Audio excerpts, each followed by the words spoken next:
Assalamualaikum warahmatullahi wabarakatuh. Bismillahirrahmanirrahim. Hamdan wa salaman ba'da. Sahabat-sahabat yang dimuliakan oleh Allah Subhanahu wa taala. Pada kesempatan kali ini saya mencoba untuk menjawab beberapa pertanyaan yang sering diajukan oleh teman-teman baik di Facebook maupun di dunia nyata. Beberapa pertanyaan yang terpenting saya ambil dua saja. Pertanyaan pertama itu adalah, bolehkah binatang kurban itu dijual? Yang kedua, apakah boleh jika satu ekor kambing untuk kurbannya lebih dari satu orang? Misalnya 4 orang atau bahkan 10 orang. Nah, untuk itu kita coba menjawab dari pertanyaan pertama. Pertanyaan yang pertama, bolehkah binatang kurban itu dijual? Begini sahabat, yang namanya kurban atau udhiyah, di sini dalam kitab Kifayatul Akhyar dijelaskan, udhiyah itu ma yuzbahu minan na'am taqarruban ilallahi yawmal 'aidi wa ayyamat tasyrik. Yang namanya kurban adalah binatang ternak yang disembelih pada hari Aid, pada hari telasan. Telasan. Maaf, saya orang Madura. Pada hari raya Idul Kurban, pada hari raya Idul Adha, dan 3 hari sesudahnya, yaitu yang disebut dengan hari tasyrik. Berarti waktu menyembelih kurban itu adalah 4 hari. Pada pas hari raya tanggal 10 bulan Zulhijjah, dan 3 hari sesudahnya, yaitu tanggal 11, 12, dan 13. Jadi yang namanya binatang kurban harus disembelih pada 4 hari ini. Boleh di tanggal 10, keesokan harinya tanggal 11, atau keesokannya lagi pada tanggal 12, terakhir pada tanggal 13. Di luar itu, jika sudah keluar dari 4 hari itu, maka udhiyah atau kurban tersebut dianggap tidak sah. Nah, pertanyaan tadi, bolehkah binatang kurban itu dijual? Jika yang dimaksud dengan pertanyaan binatang ini setelah disembelih kemudian dijual oleh orang yang telah menerimanya, boleh. Contoh, seseorang berkurban bilang pada kiai atau kepada seorang ustadz, Pak Ustadz, Pak Kiai, saya mau berkurban ke sampean. Nah, ya saya terima. Akhirnya setelah diterima begitu, disembelih, dan oleh si kiai dagingnya kemudian dijual. Boleh, tidak apa-apa. Karena daging kurban itu sudah milik kiai. Yang bersangkutan tadi sudah berkurban kepada kiai. Tapi jika menjual binatang kurban itu dijual dalam keadaan hidup, tidak disembelih, maka ini tidak sah. Tidak boleh seperti itu. Sesuai dengan ketentuan yang tadi, yang dimaksud dengan udhiyah adalah, yang disebut dengan udhiyah adalah ma yuzbahu minan na'ami taqarruban ilallahi yaumal 'aidi wa ayyamat tasyrik, binatang ternak yang disembelih pada hari raya Idul Adha dan 3 hari sesudahnya. Jadi jelas di sini, karena beberapa kasus karena dengan alasan mau bikin pesantren, mau bikin masjid atau apa, ketika mendatang binatang kurban, oleh yang menerima ini langsung dijual hidup-hidup dan tidak disembelih. Yang itu tidak sah, ya seperti itu tidak disebut sebagai udhiyah, tidak disebut sebagai kurban. Jadi kembali kepada yang tadi, orang yang telah menerima kurban, jika memang kurban itu dimaksudkan diberikan untuk dirinya saja, kemudian oleh penerima setelah disembelih dijual, itu boleh, nggak apa-apa. Misal saya pas lagi bangun masjid, tiba-tiba ada orang datang ke saya, Mas, tolong saya mau berkurban ke sampean, berkurban ke saya, berarti dagingnya itu untuk saya.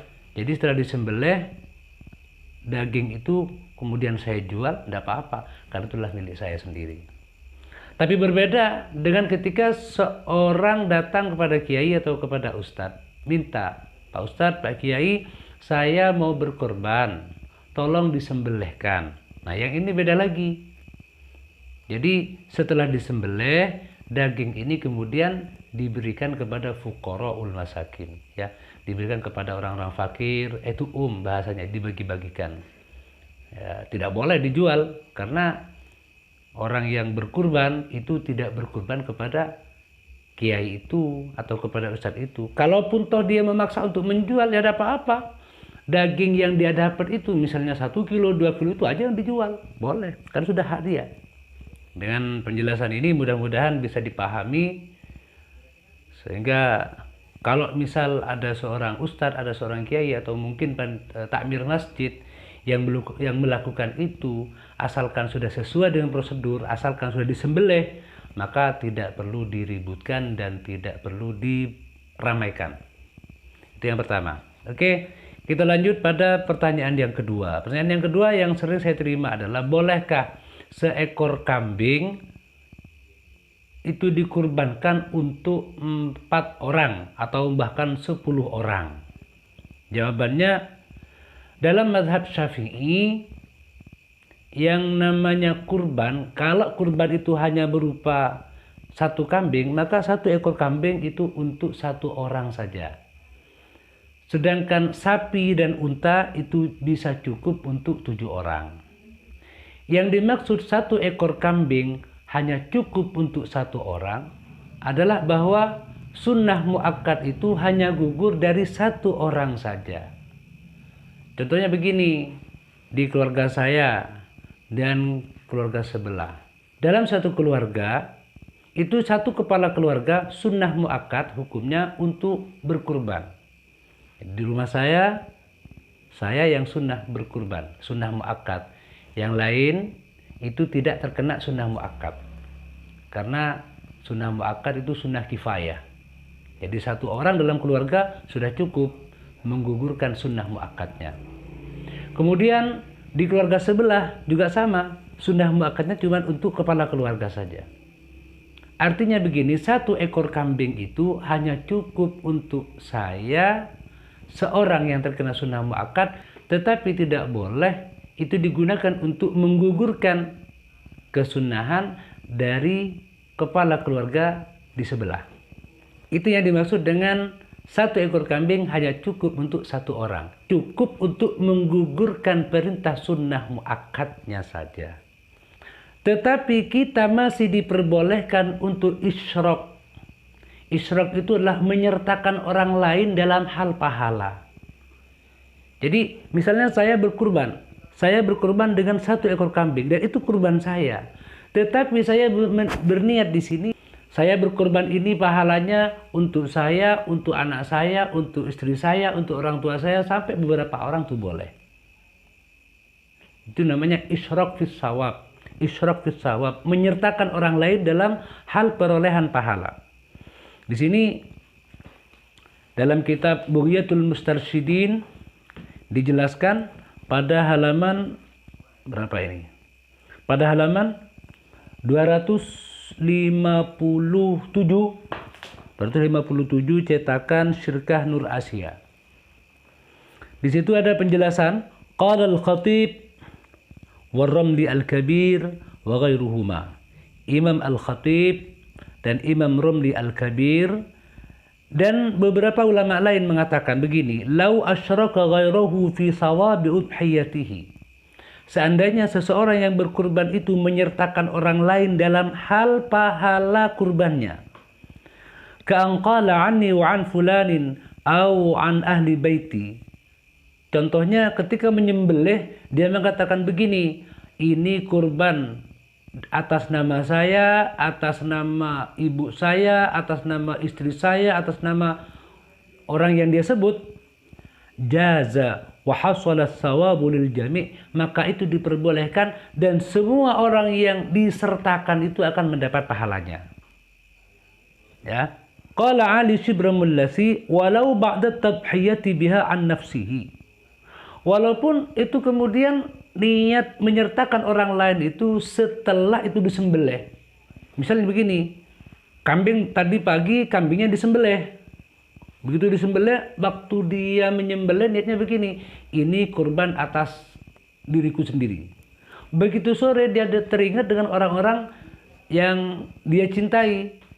Sorenya dia bilang begini, ya Allah, saya juga menyertakan orang-orang A, B, C ini dalam kurbanku. Nah, yang seperti itu boleh menurut Imam Ali Shibramul-Lasi. Lakin qayyada fi tuhfati jawaz al-isyraki fi sawabi bil mayyiti qiyasan 'ala tasadduqi anhu. Tetapi dalam kitab At-Tuhfah ada penjelasan lanjutan yang diperbolehkan untuk disertakan dalam hal perolehan pahala itu hanya ketika menyertakan orang-orang yang sudah mati, bukan orang yang masih hidup. Ya. Dalam kitab At-Tuhfah yang dimaksud dengan boleh menyertakan orang lain dalam hal memperoleh pahala kurban itu khusus untuk orang-orang yang sudah mati. Jadi mudah-mudahan apa yang saya jelaskan, apa yang saya paparkan ini bisa dipahami sehingga rasa penasaran teman-teman bisa terobati. Itu saja. Wassalamualaikum warahmatullahi wabarakatuh.